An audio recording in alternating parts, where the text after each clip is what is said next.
Hi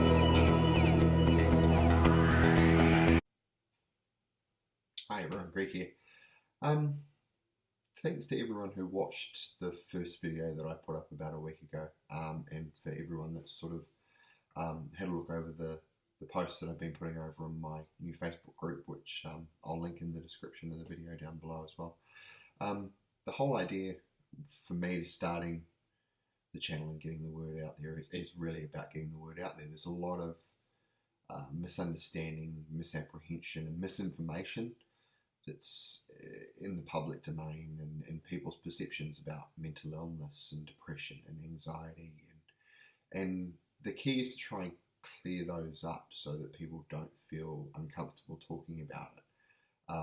Some of the reasons I think people don't seek help is because they don't understand what's going on. They may not even know that they've got depression.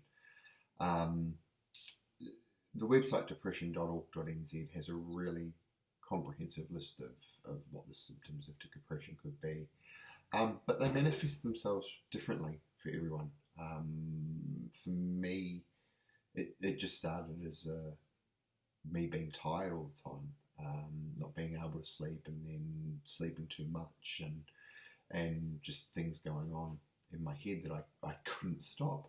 I didn't feel happy, and I didn't take joy in things that I used to take joy in, like reading or sports, and I overcomplicated and overthought decisions that I was trying to make. Couldn't concentrate. I was vacant, absent, just really couldn't come to grips with what was going on.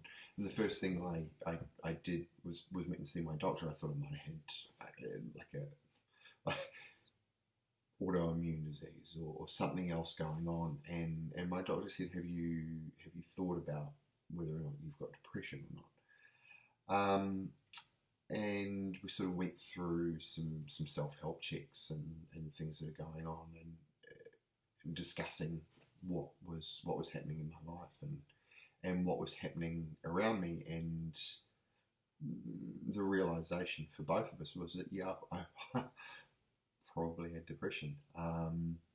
There was another key side of it in that I had a reasonable amount of anxiety.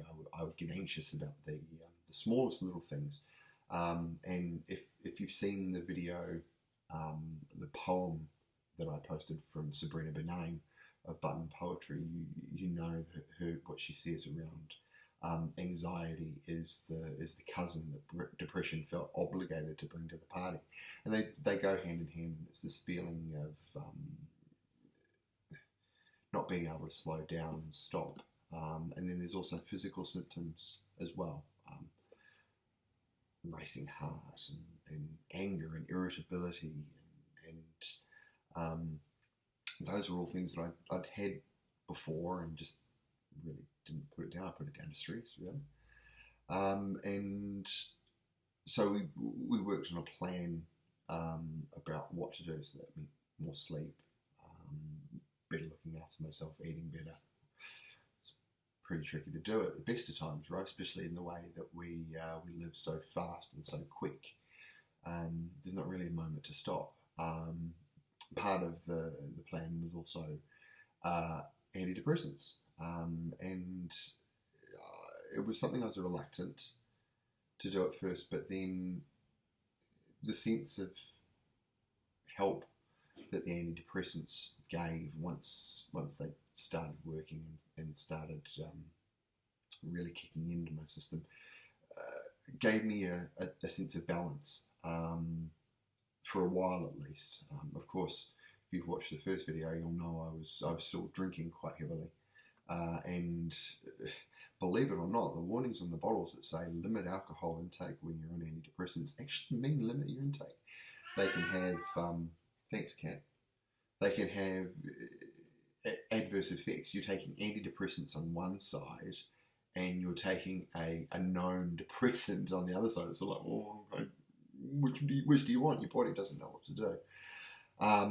So I found the most benefit from the antidepressants after I'd stopped drinking. Again, surprise, surprise, who would have thought, right? Fuck.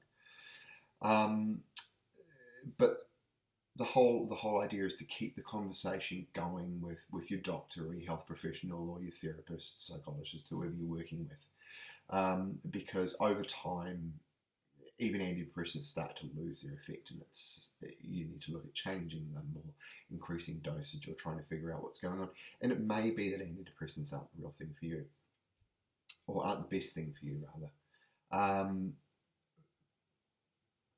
But part of the problem is that people perceive taking antidepressants, trying to get drugs, as another sign of weakness, same as asking for help or considering that there might be a problem that they've got that they can't solve.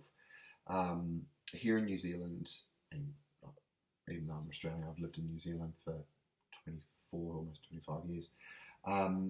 There's a real problem here with people asking for help and people not seeking help and thinking they can do it on their own. And sometimes that's a real problem. It's a cause for concern, and people shouldn't be afraid to ask for help.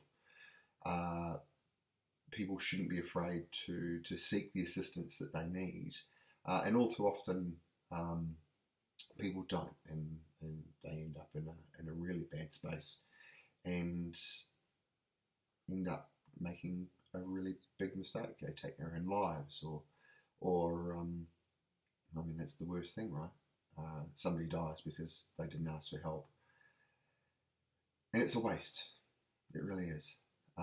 So yeah, this is the second video in a series where I'm discussing what's going on, and hopefully word gets out there and enough people have conversations and talk to their friends, and it may be that your mate is sad, but I tell you what, if they've been sad for a couple of weeks, maybe ask them again if they're okay. And if they say they're okay, ask them if they really are. And tell them not to be afraid to ask for help. And if you need help, don't be afraid to ask for help. So, guys, thanks again for watching.